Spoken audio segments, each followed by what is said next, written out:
bring me to the aisle when I get married, I said, why not? Yes, definitely. Because I have a very deep love for this person. Pagkita ka sa nagwante.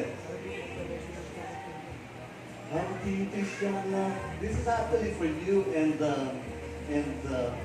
Uno. It's very important. I'm leaving a couple of words for them. Number one is financial budgeting. Hindi pinag-uusapan to eh. Right?